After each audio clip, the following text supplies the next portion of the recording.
Marianaka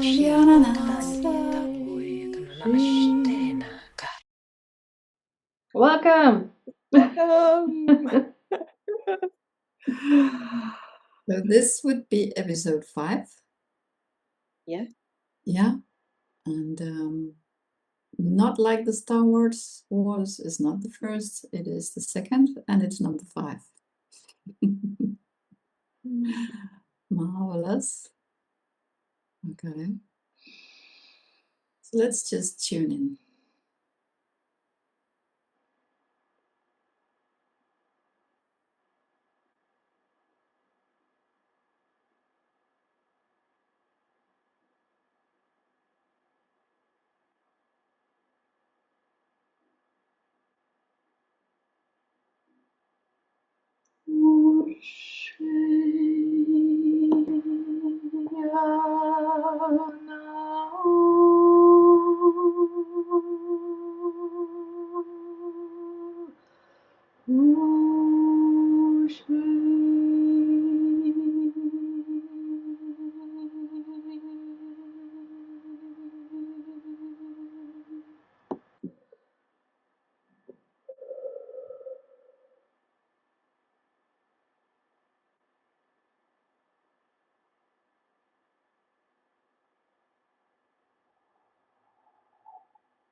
I hear allowing this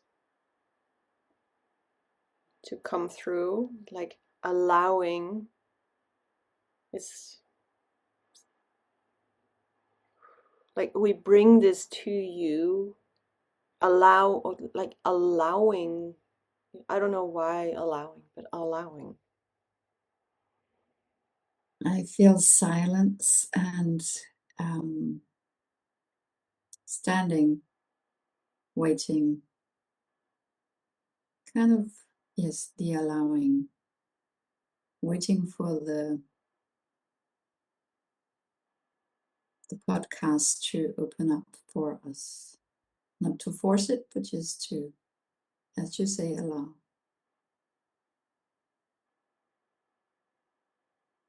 And I'm reminded of the sprout from the seeds we planted in episode 3.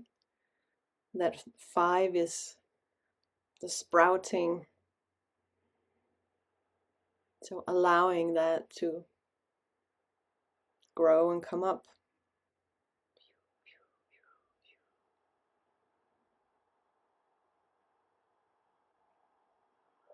And that requires the right amount of sunlight. So there's a beam of sunlight, and I feel like the sprout is not a seed or a plant that I have seen before. It's very unique. It has little kind of bells on the little stems, maybe. I don't know. Little bubbles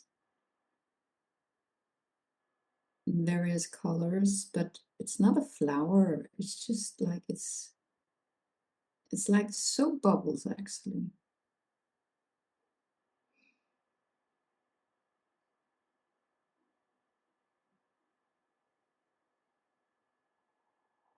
I see Anka.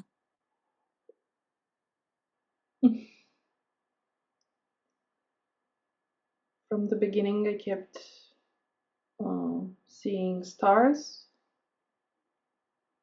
glittering light in the darkness of the sky, let's say. Like it's a very dark blue. And then I've been taken to the depth of the water, swimming down in the depth of the waters, where the silence is, and I keep hearing truth. And now I see hearts. Where the silence is, swimming, allowing, opening the chest, opening the arms, being.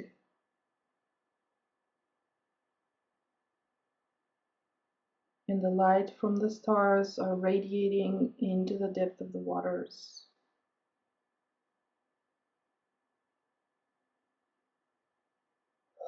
And truth is being revealed from that depth. I don't know what truth, but this is how it flows. Ushusu tiena kasha sakiena te hayawushu suhate aniakiase shiawatena kawa hata shahuate aniakisi shiate akianiania wasu shuhutu nana wasu shuhutu nana kiatia si shikiwana anama wasu shuku anaheti shiwa niatiase ehashawa namakasa hata nayeti shiwa huwa sayati aniaki Ushusu ana iayaoana kea sishiwo ata sahatata unuate.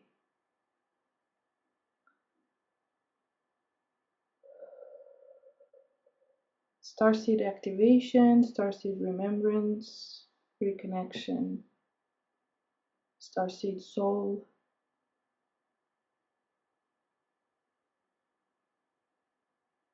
an activation for the soul.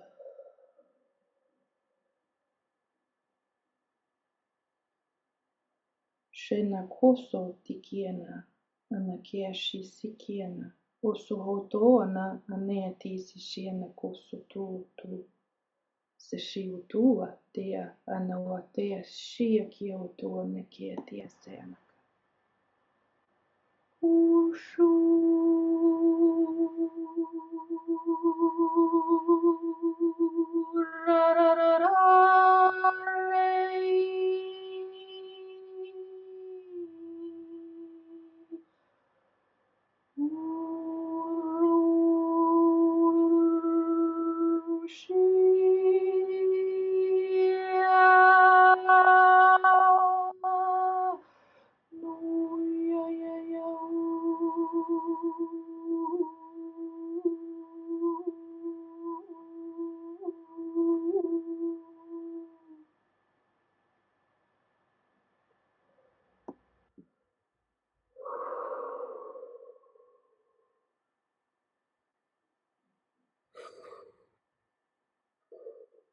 There's so much depth.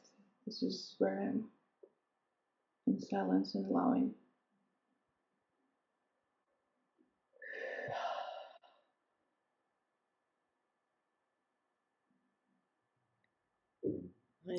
As you channel, I'm just sitting here signing, like making movements with my hands, and it's like a big ball of light. I feel very much like holding the sun energy opening. I was taking you said some of the sounds that I recognized were Ananakia, and others, variations of that, which brought me back to March 23 when I was traveling in Egypt doing energy work around the spring equinox. And Ananakia, Ananaka was a phrase that came through again and again and again and again. I can't right now remember what it was, but it had very much to do with the work that we were doing there. And as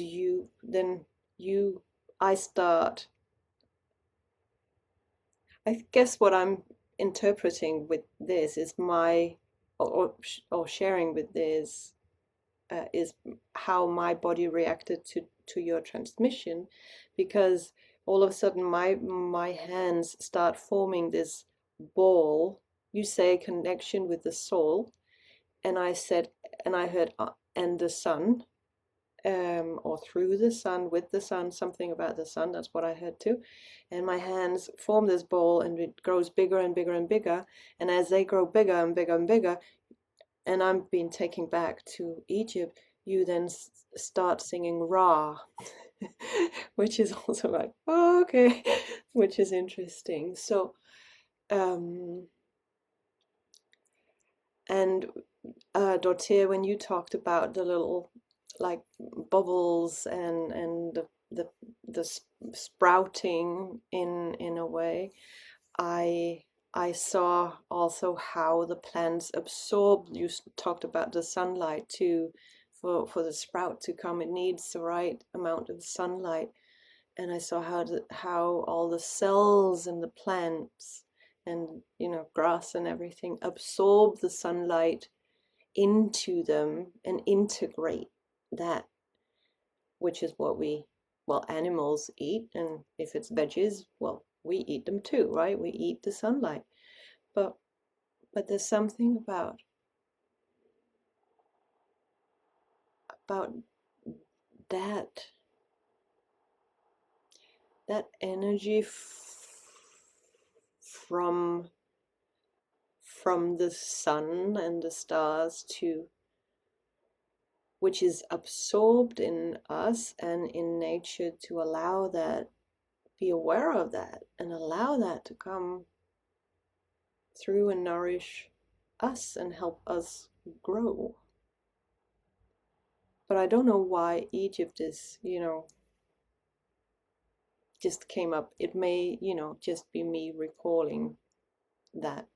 And I was also taking out to outer space and the forming of the stars and how the stars influenced Earth and the sun and how water came to Earth and with that's a long thing, but I was like, a lot happened here. So when I say this, what Dortier, you and Anka, what do you get from that transmission? For me, it's return of the solar feminine Christ. That's big. That's what lets now is it. It's like a flame in my heart, connected to the womb and to the throat. That solar sunlight, return of the feminine solar Christ, return of the wisdom that we lost, that we forgot. It's almost like I don't have words. I just need to be in silence with that.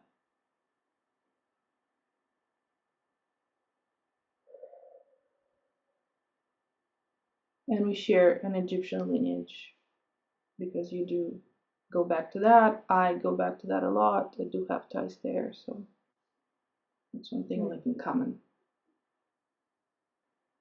As you start speaking, my hands were like kind of wanting to, they were stuck and they started to kind of move away from each other, but still going back and forth and activating my nerves in my hands, which of course is connected to my heart. But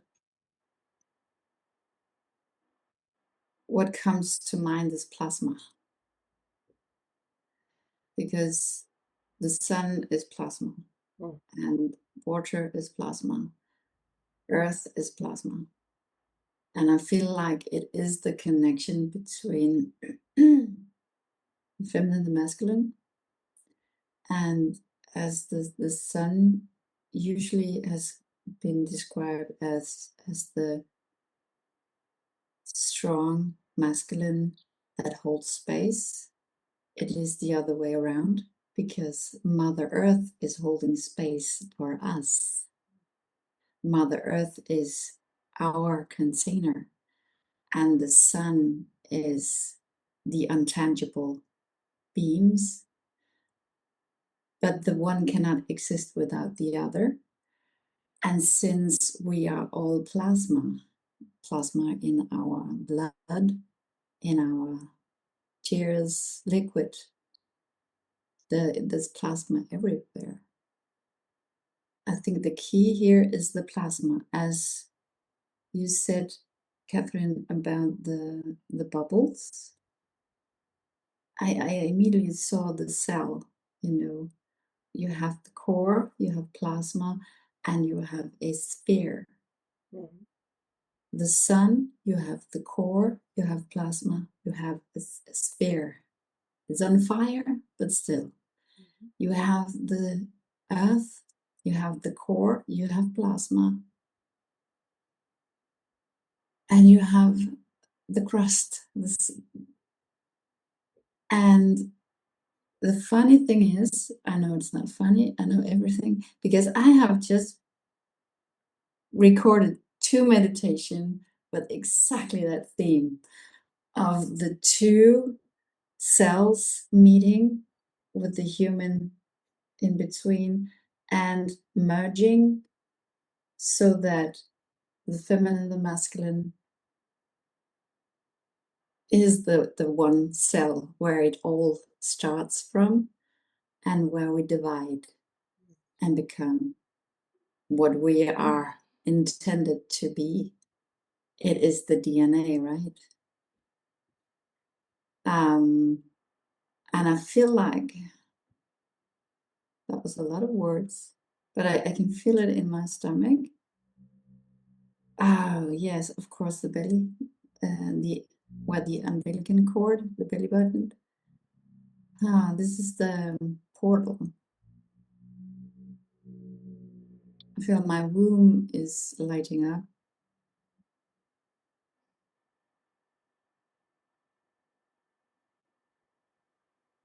So the sunlight provides the code in the cell, in the plant, for it to grow, for us to eat. And the water carries the code. And the earth is the container. And what has this to do with the podcast?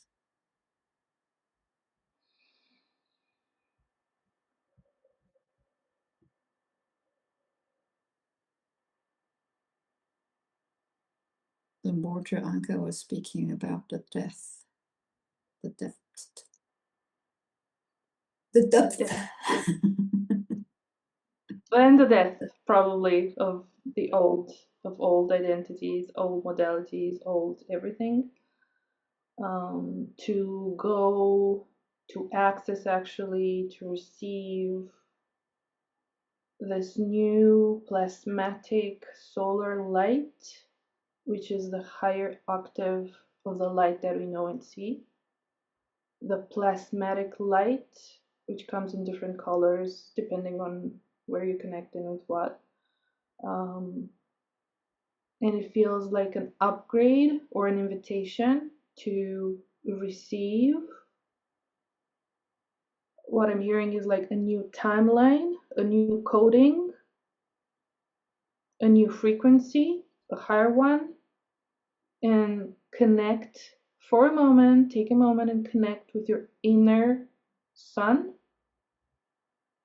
I see this big sun in the solar plexus, and that is connecting to the solar cosmic sun, and the plasmatic light that travels in between the two is activating these keys and codes and frequencies in new timeline within each of us that is receiving this, and probably rippling as well in the collective.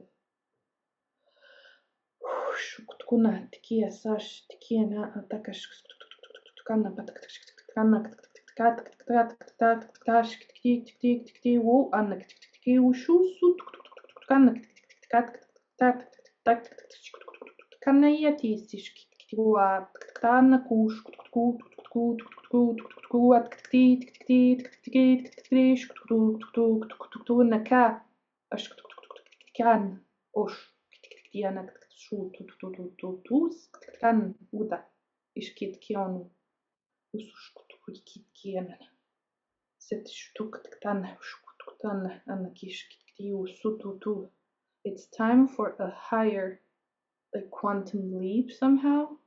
Talking about the candle that you showed us with the quantum leap.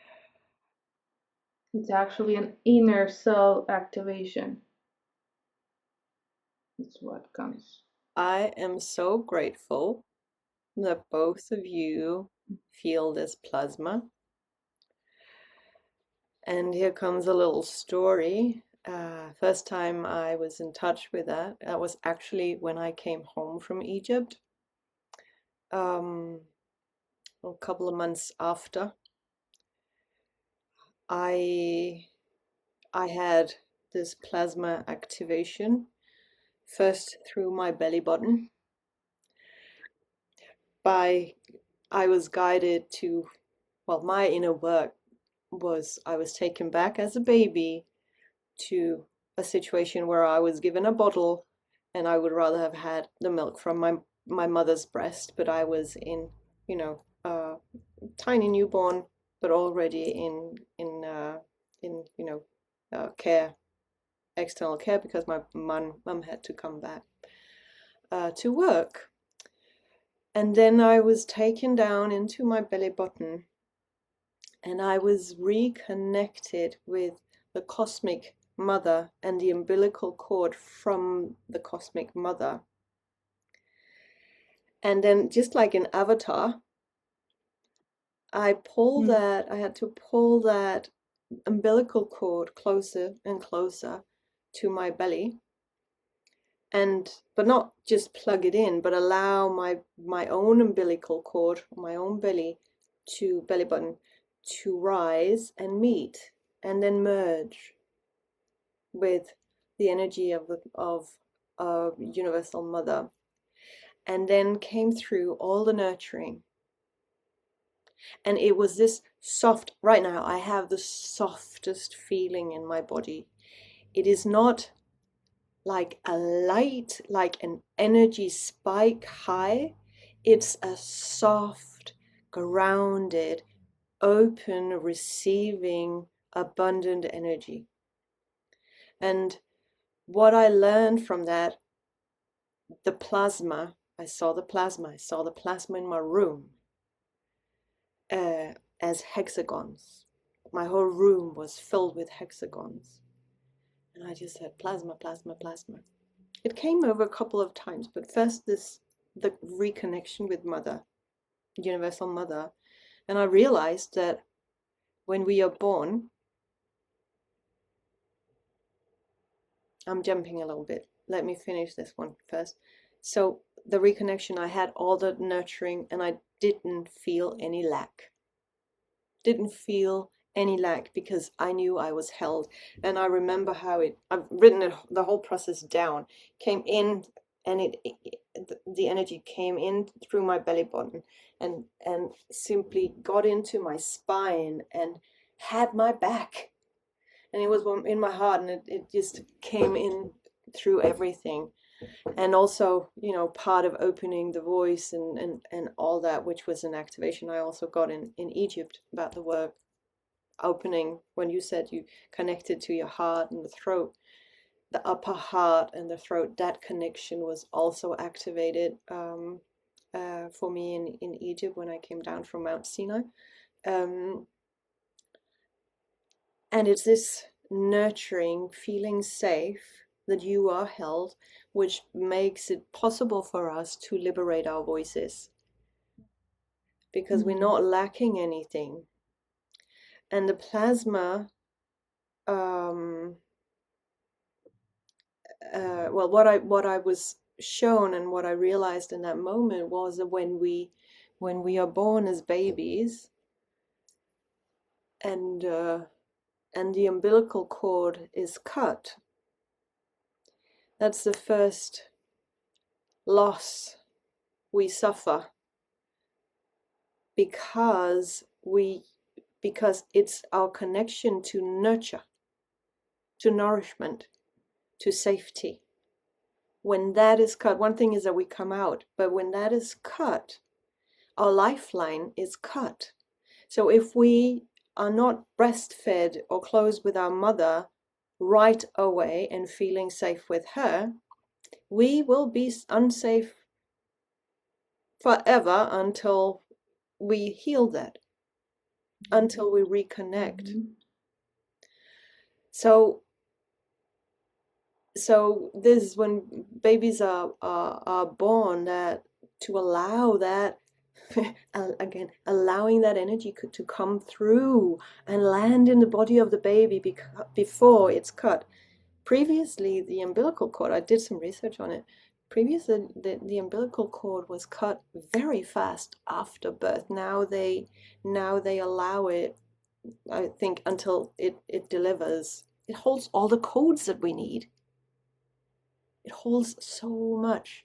It's the only thing we know inside our mother's womb. That's our connection to cosmos and being held. So and I knew that I was going to work with this plasma energy. Later I found out that it's just beneath the surface of Earth. And it melts all the pathways, the communication pathways that have been created according to this tectonic plates and well, Earth's evolution. And I can talk about a lot about that. But the plasma, what it does is that it connects everything, because it melts all the old structures to create a new fluid structure where information is delivered instantly, and healing happens instantly, no matter where we are. And it's not a light, it's not energy, it's like more like a substance.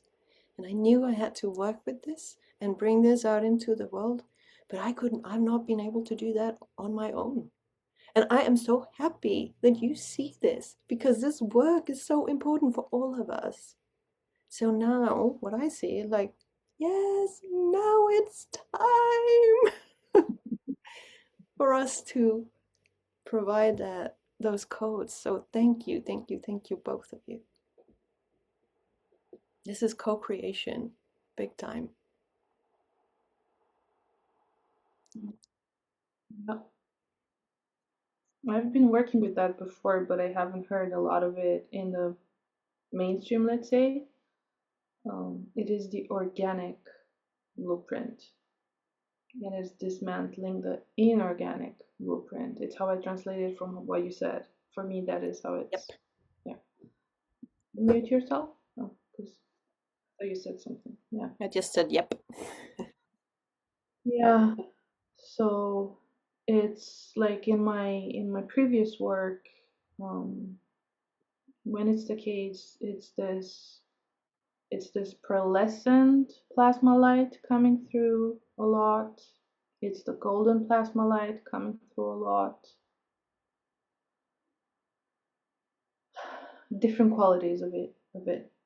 But that's kind of the organic stuff that we remember to reconnect with. So it dissolves all the false light. Yeah. Yeah. Today, I think it was, maybe, I don't know. I saw a reel from Veda Aston. Yeah. And of course, she's brilliant in talking and communicating with water. But what she proposed was that when she puts a seed of sunflower into plasma, what the water would show her is the sunflower.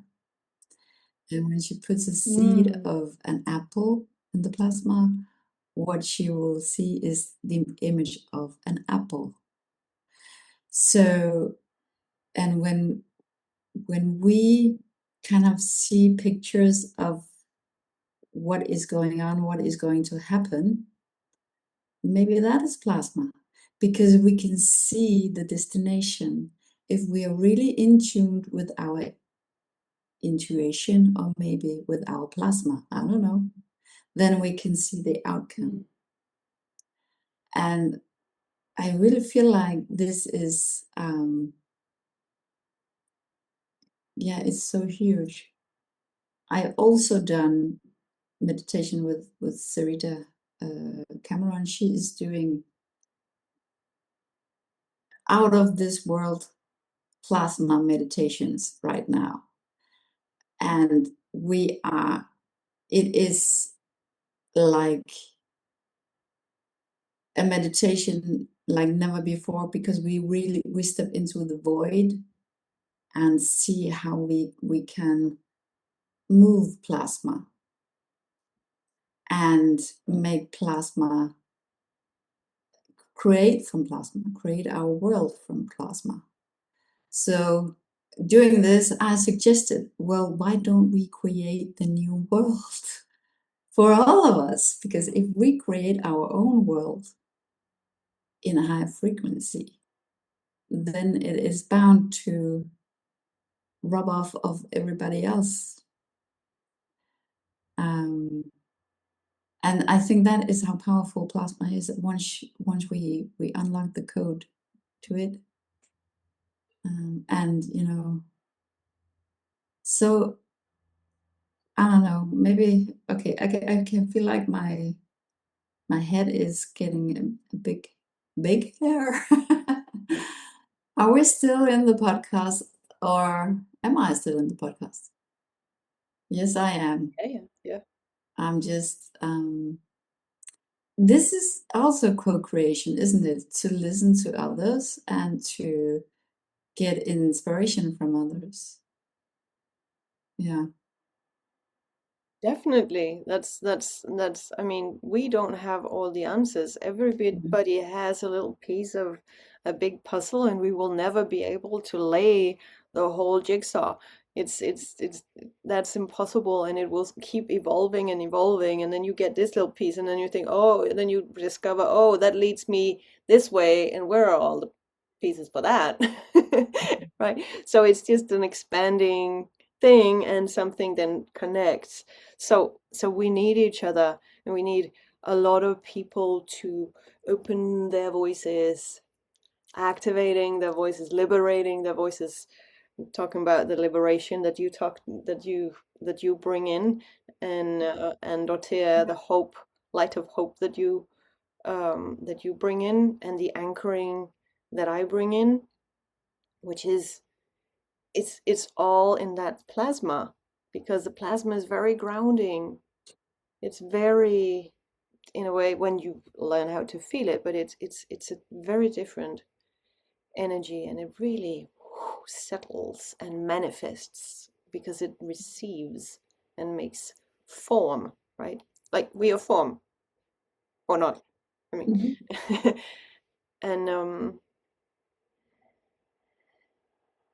Yes, because it's tangible and liquid at the same time. yeah.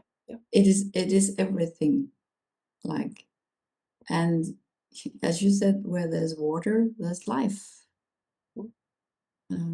Without water, no life.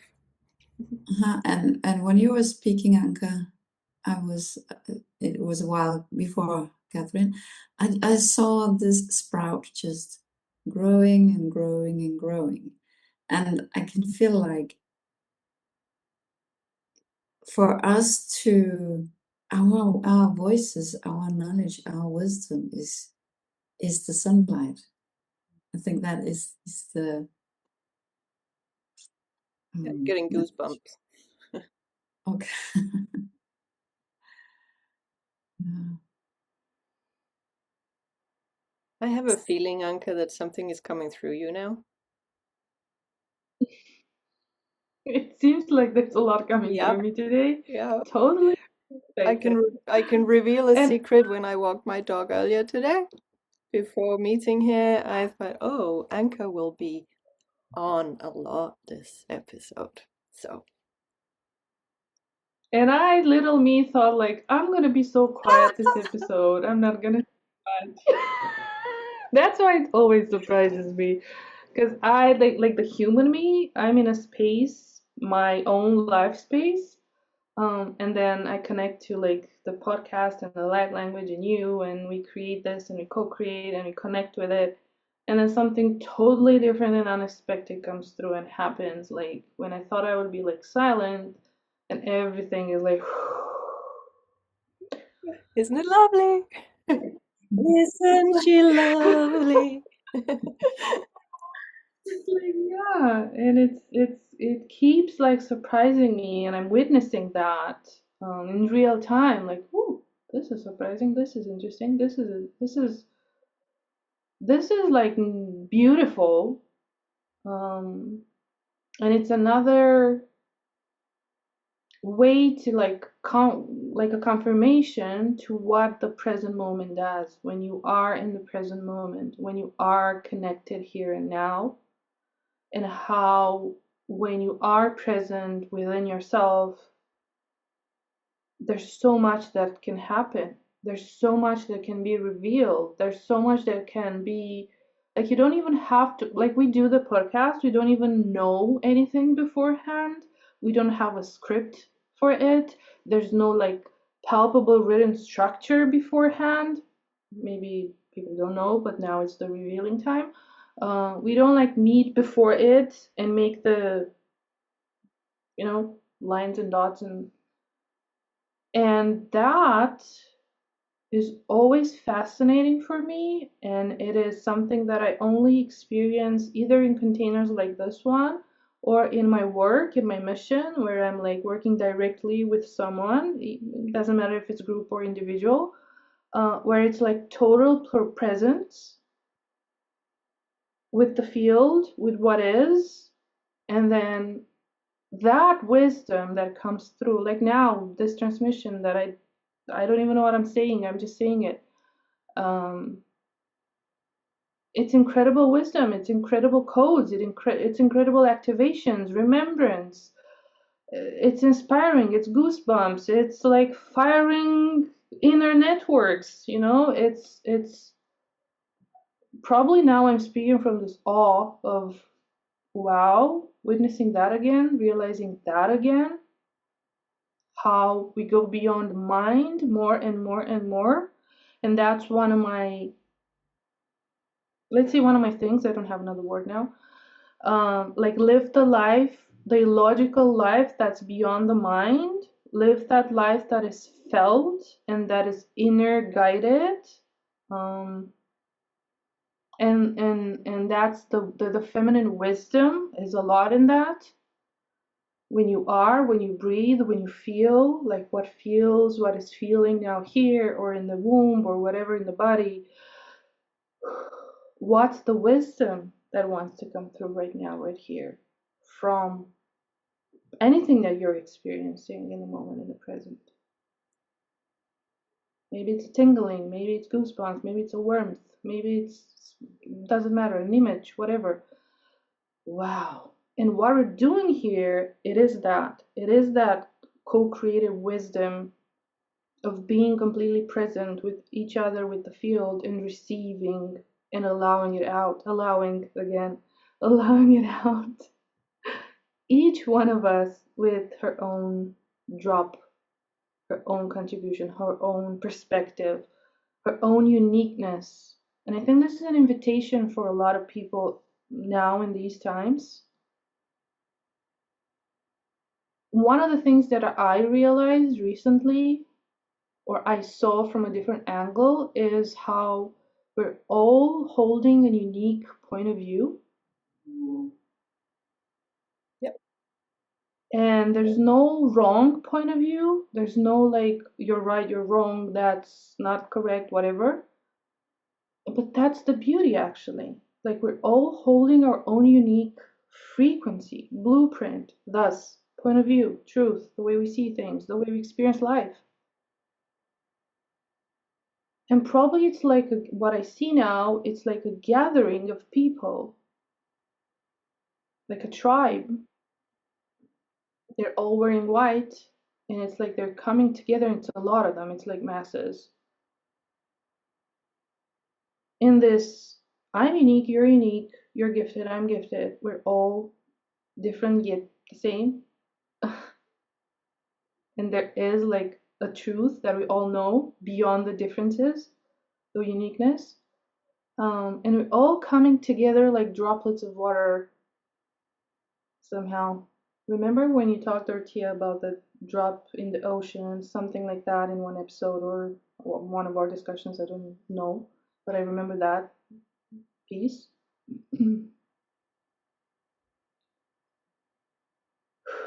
And I guess this, I don't know if this episode or this entire podcast is this invitation, this opening, this calling, this activation in each of us. Come forth, be you, be unique, bring your contribution, speak, activate your voice, do your thing, come together with others, share it. Show it. The word action comes a lot for me in the past like couple of weeks. Here and there, I keep having up this word action, more acting on what you already have and know and are. I love your sharing, Anka. Don't you, Dorothea? Maybe she doesn't. I think she does. She's smiling. And that's fine. No, actually, I was standing in the void, looking at you, shining your light, and just enjoying every word and letting my womb expand for every word that dropped from your lips. And heart. Yeah. Yes. So beautiful. As you were sharing, I saw, you know, because you're talking about co-creating the podcast and allowing it to, well, allowing the episodes to unfold as they want to unfold, just as, and this is a new way of it is a new way of working, right? And and I related that to, because what we do is we tap into the seed of the Light Language podcast. We put it, just like Veda Austin puts a seed in the plasma and sees the apple or the sunflower. Speaking about sunflowers, and we saw a sunflower in episode 3. When we tap into the energy, the seed of Light Language stories, it already contains all the information needed. And our job is just to allow that information to come through, just like the seed and the sprout that needs to come through and have just, the right conditions to grow. And it's the same with us. We need the right conditions to grow. And in society today, the right conditions to grow for each one of us are hardly present. And the action that we need is that the wisdom that many of us carry, but keep guarded because of being, misunderstood and misinterpreted and whatever. Then we got that wisdom and those visions and everything, and we just talk in our own little circles with like-minded, like-hearted people, but it doesn't come out because we're also afraid of imposing anything on anyone, and we shouldn't either impose anything onto anyone. But we need to turn. Yes, we know our circles, but we need to turn around, open the circles, so our backs are towards the center. We're all connected, but we face the world. We've been facing each other. We need to face the world. And we're not the only ones being misunderstood and mocked and so on. Scientists too, when they are too, out of the ordinary, and many, many, many more.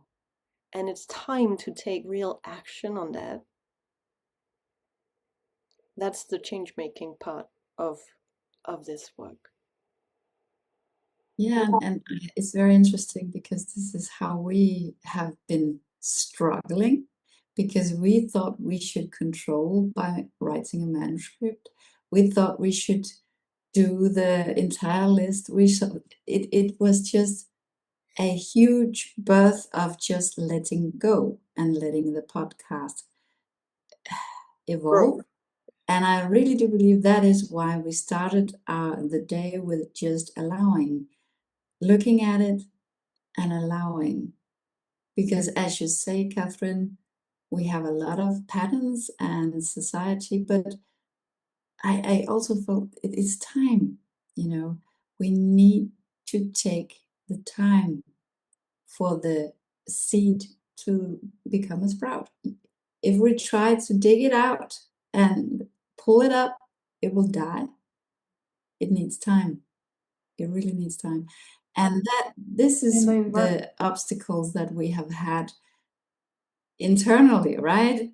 That we want to expand and it was to be now. But in the end, all we needed was to take the time that the podcast wanted and let the podcast decide what is going to happen now, what is going to happen next. It is not 1, 2, 3, 4, 5. No. And I do believe that the reason why is that we needed to learn how to do this before we can shine it out into the world and share these sunbeams through the words, but also through our actions, right? So you're absolutely right, Catherine. We need to turn from the core and shine outwards, but we cannot do it unless we have our own ducks in order, so to speak. Yeah. And one more thing about that, the plasma, as I was shown it, being hexagons, a grid of hexagons together. That's the universe's way of distributing space. It's the most optimal way when we have.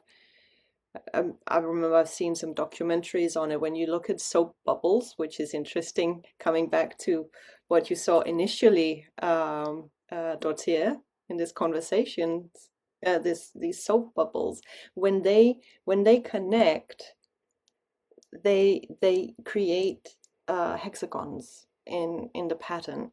And when we've been talking about spheres, and we know from energy work and ourselves, we know that we are spheres in our energy field. Our electromagnetic field is a sphere, right? So when we connect, when the I call them like membranes of like a membrane of each sphere, when they connect and we come together, that's how we, and the sphere is flexible. That's when we can connect. And hexagons, they connect. Circles cannot connect because they're too rigid. There'll always be a space in between the circles, but hexagons do. And inside these hexagons are all the spheres and the spirals and so on. That's what I've been shown, right? And I have been like diving into with another colleague too, like to have a look at that. And it's time to think in that hexagonal way without being rigid, because a hexagonal grid is flexible and it's stable at the same time. It's fluid, but it's so strong. So like opening the circles out, phasing others and say, hey, we're here, we're magnetic. If we just face each other, we're not magnetic. We have needed the circles to get stronger and to grow our own spheres and our own leadership from inside, to be able to open up. And even if it's scary at times, because it is,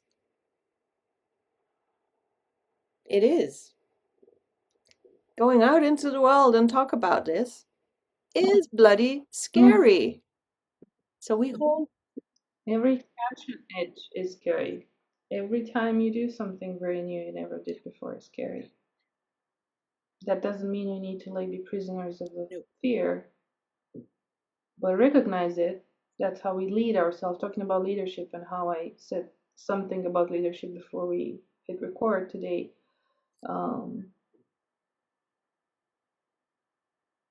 I'm leading myself through the fear, through the patterns, through the whatever arises, because there's something deeper, which is the wisdom of my soul and the guidance of my soul,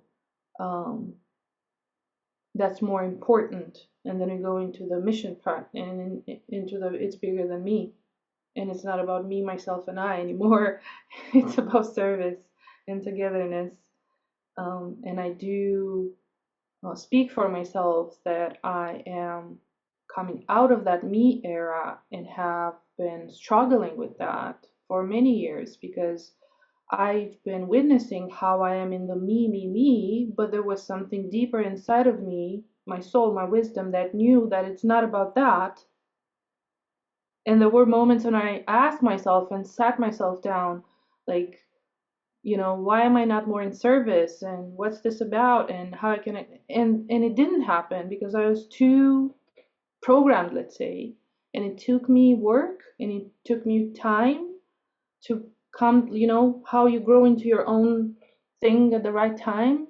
Speaking about the sprout, speaking about the right conditions, the medium, the everything.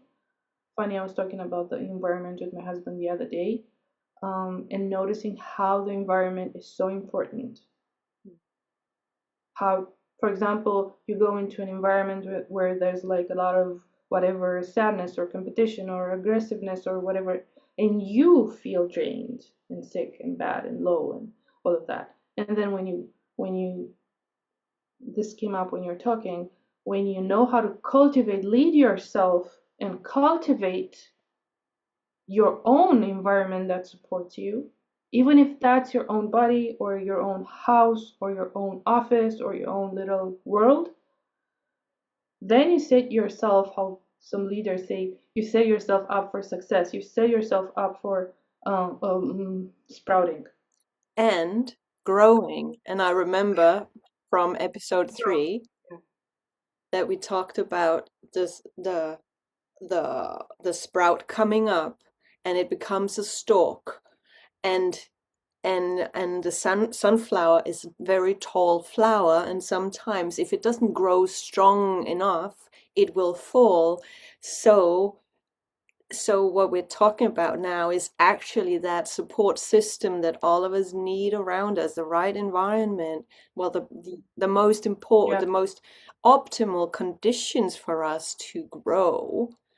And without that, we fall. And if we talk about light language and the light language stories about the light language, how it comes through us, it activates, and it's new and it's like weird, and you think for a minute like, oh my God, am I going crazy? And because you would, from the outside, you would look at a person like that and go, what's happening here? And which happens to many of us, that our relationships, our surroundings look at us like, oh my God, now that's it. Better get to a mental institution, or there's something wrong with this person because it's so not normal. It's so not normal, right? And we know from the purpose of light language stories is to demystify this experiences, and it may not be like light language stories, but these awakenings, and part of the support, the best support that we can have, is people around us who will help us stay grounded, stay in this world that we live in.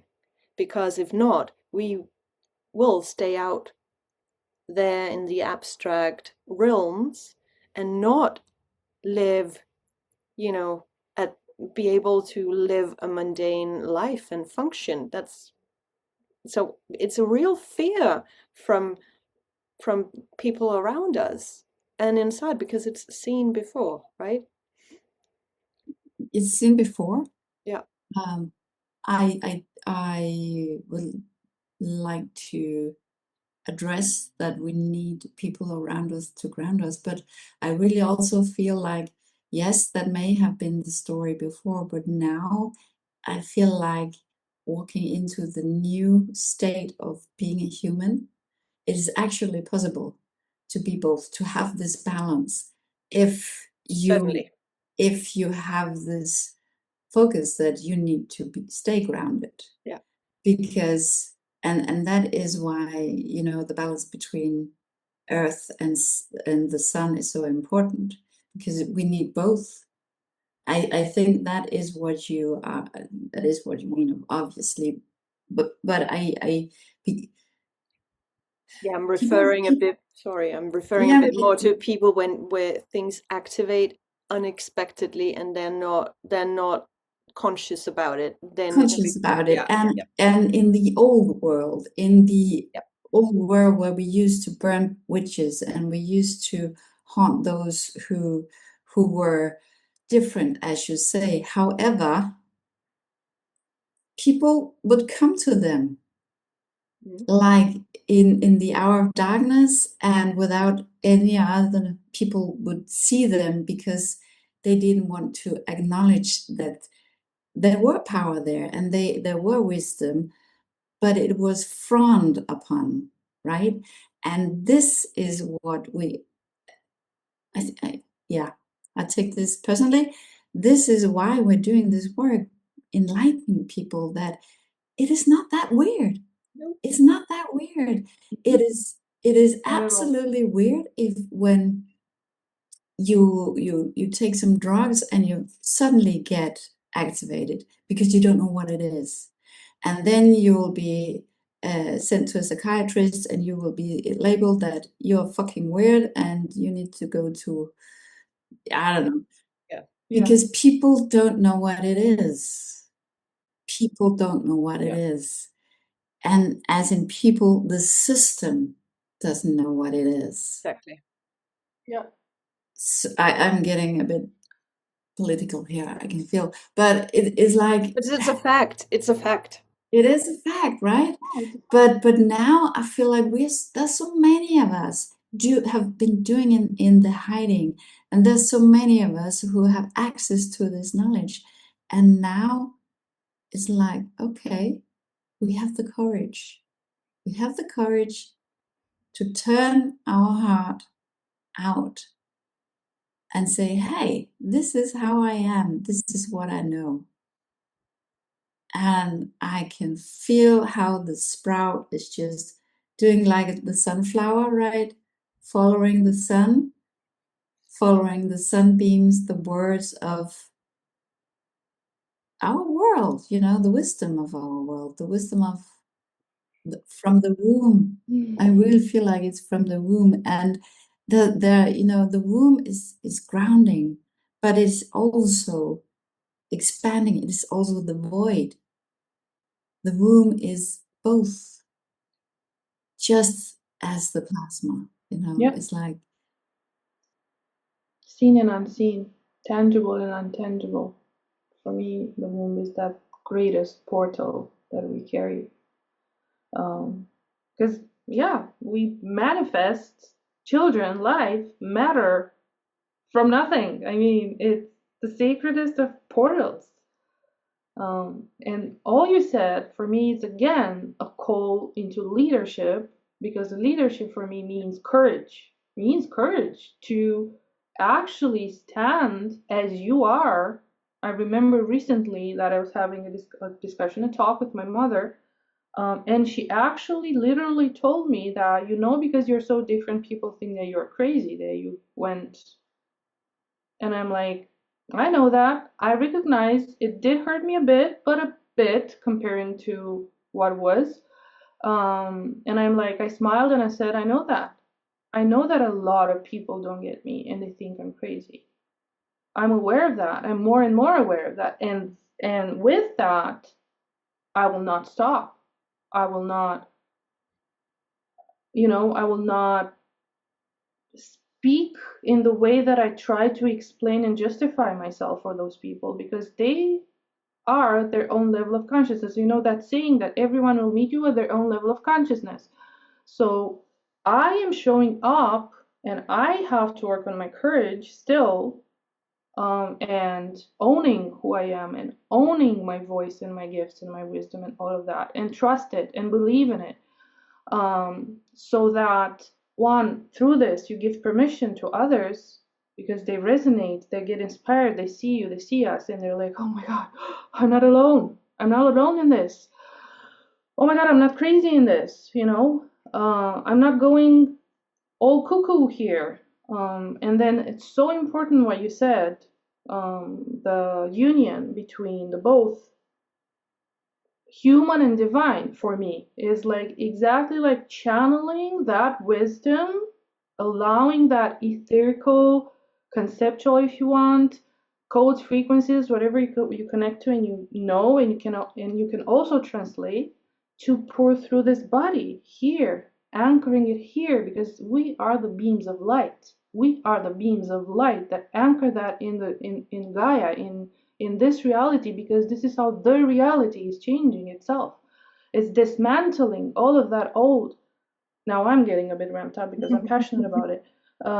This is how this is how the dismantling all that 3D inorganic stuff it's happening through each one of us. Yep. Not excluding anything we talk, like together, alone, it doesn't matter. Each one of us has their own way, path. It's also funny how we all have our own initiations and way we do things and paths, but we converge at the same point of being the light beam that is anchoring through this body, material, here, now, present, in this lifetime. And yeah, it is not easy. It never has been easy for way showers, for pioneers, for people that are perceived weird, to step into this world and do not give up and do not go into hiding when rocks are thrown. Because we know what we know and we feel what we feel. And it's time to bring that forth more and more and more. Maybe this is also like an encouragement and a validation, an invitation there. It is certainly. And I see when you speak about the womb and the voice and well, the leadership and everything, to me, our spine is our leadership, and it holds the codes, and it holds us upright, and it's like, oof, that's the staff of leadership, which also came through from the elders in the last, well, the episode 3. And I just felt like when we talk about the voice and liberating the voice and supporting our voice physically in our body, it actually happens from the perineum. It's not up in the chest or in the diaphragm or anything. It's when you really work with the perineum and kind of push the sound, well, the pressure up, then your voice opens, the sound comes up and through. Of course, you need to unblock all the, bottlenecks and stuff, your heart. But when you do it, that's from where the power comes. Woo. And it's in that then I'm looking at that and at the candle again. That's where the key to quantum leaping is. That's the perineum. I think right now, what I'm feeling right now is that we are kind of in a transition into the next episode. So it's like I feel that this number 5 is kind of closing down, and we're opening to more. We'll continue this conversation, but there's something about the perineum, and we talked a little bit about the masculine and feminine, and they meet there, and then this power. But I really feel like I don't know, it's for some reason it's coming through, like an activation for everybody who's listening to get in touch with that part of the body and the womb. We're in that energy, and allow that power to come through and nourish the voice, which is in the stalk. We are in the sprout, right? So we are already, we're down there, but we are allowing that sprout to come up and through. So this is coming through for me, like to conclude this conversation. I don't know how that resonates with you, and then see what happens for the next. Let's do that. I just want to encourage people whoever is watching to begin to work with their voice, in the sense of, this is something I love to invite people to do all the time, like begin to use your voice, no matter how it sounds, no matter how weird you think it is, no matter how like you go into controlling or shaming or like, what is this, like this is weird. Like, do the sounds that organically come through, and you can even play with placing your attention into different areas of the body. It can be the womb, it can be the perineum, it can be the throat, whatever, or even the hand, and just let the sound out while you do the dishes, while you're like watching a movie, while you're like doing nothing. It doesn't matter, like practicing that and giving yourself permission to sound weird, to be rusty, to not have a singing voice. It's not about that. It's about liberation. Liberation. Even if it sounds like, that's also a sound. Or that's also something you can allow yourself. And because it's so much that comes with it. It's so confronting to many people. When I've worked with people, I've done the same many times also with my clients and in masterclasses and stuff. It's so confronting and really crossing their own borders and getting out of their own comfort zone to do that. So let's just invite. Let's do that. So, Dorothea, do you want to add something first before we do this? Yes, I would like to add that I have 5 minutes before I need to leave. Yeah, so it's a quick one. Sorry? Yeah, so this is a quick one. This is a very quick one. Or maybe it's for the next episode. It could be. I don't know.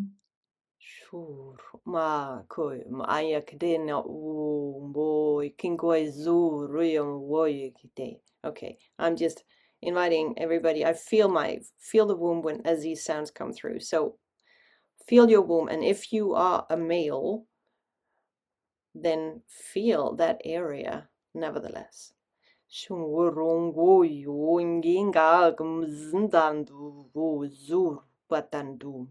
Kunju zang kang kinzen zar nihi namokonda maktida zuitur hurma aktan itama mosh uyaktasi zaktermnu aya.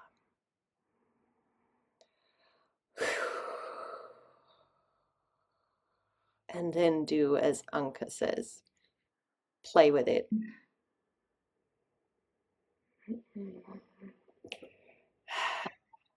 Beautiful. The voice is your own instrument of healing. It is so powerful. Thank you. It's been lovely. Thank you for listening. And if you love this, share it with someone dear. Yeah. Spread the wisdom. Spread whatever touches you. It's important. And get back to us. Tell us what you experienced from this, please. And of course, share it with whomever you wish, so that that the light can be spread. As we conclude, take a moment to return your attention to your body and your surroundings. What resonates, keep. What does not, release. Nothing shared here binds you, defines you, or directs you. Your perspective, your interpretation, and your choices are your own. Thank you for listening consciously. And we're looking forward to connecting with you again. And we are inviting you to join our community on Telegram. Please find the link below.